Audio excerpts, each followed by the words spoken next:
എന്നാൽ പലപ്പോഴും റീൽ ചിത്രീകരിച്ച് അപകടം വരുത്തി വയ്ക്കുന്ന ഒരുപാട് സംഭവങ്ങൾ ഇപ്പോൾ നാട്ടിലുണ്ടാകുന്നു. ഇത് തുടർക്കഥ പോലെ ഇങ്ങനെ വരികയാണ്. ഈ കോഴിക്കോട് നടന്നത് നമുക്ക് റീൽസിൻ്റെ ചിത്രീകരണത്തിലാണെങ്കിലും അതിനകത്ത് സാഹസിക പ്രകടനങ്ങൾ കൊണ്ട് സംഭവിച്ചതല്ല ഈ കാര്യം.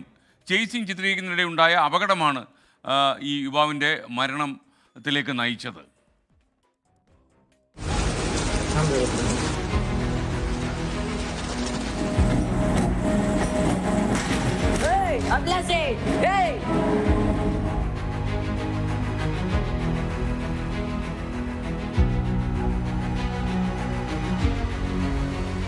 റീൽസ് എടുക്കുന്നതിനിടെ 300 അടി താഴ്ചയിലേക്ക് വീണ് യുവതി മരിച്ചത് ഇക്കഴിഞ്ഞ ജൂലൈയിലാണ്.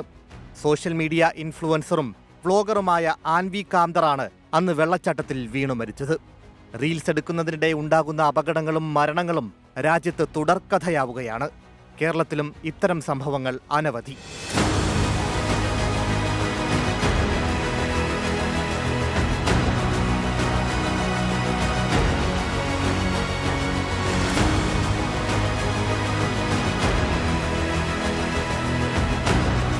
മൂന്നാഴ്ച മുൻപാണ് തിരുവല്ലയിൽ റീൽസ് എടുക്കുന്നതിനിടെ ബൈക്ക് നിയന്ത്രണം വിട്ട് ഓട്ടോയിലിടിച്ച് ഓട്ടോ ഡ്രൈവർക്ക് പരിക്കേറ്റത്. റീൽസ് എടുക്കുന്നവരുടെ അമിത വേഗം സ്ഥിരം തലവേദനയായതോടെ റോഡിൽ ഓട്ടോ തൊഴിലാളികൾ മുന്നറിയിപ്പ് ഫ്ലെക്സ് കെട്ടി.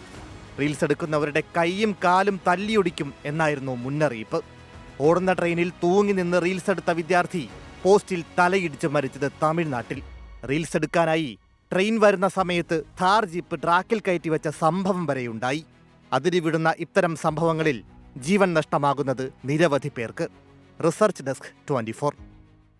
എന്തായാലും റീൽ ചിത്രീകരണത്തിനിടെ ഉണ്ടാകുന്ന മരണങ്ങളിൽ തുടക്കത്തെയാകുന്ന വേളയിൽ ഈ ചിത്രീകരണത്തിനൊക്കെ പോകുന്ന ആളുകൾ സാഹസിക പ്രകടനങ്ങളിൽ നിന്ന് ഒഴിഞ്ഞു നിൽക്കണം എന്നാണ് ഞങ്ങളുടെ ഏറ്റവും ശക്തമായ അഭിപ്രായം. കാരണം നമുക്ക് കിട്ടിയ ഈ ജീവിതം അത് പിച്ചു ചീന്തി കളയാൻ വളരെ എളുപ്പമാണ്. പക്ഷേ നമ്മൾ തന്നെ ഒരു ശ്രദ്ധ വയ്ക്കുകയാണെങ്കിൽ കുറച്ചു കാലം കൂടി ഈ മണ്ണിൽ നമുക്ക് ജീവിച്ചു പോകാം.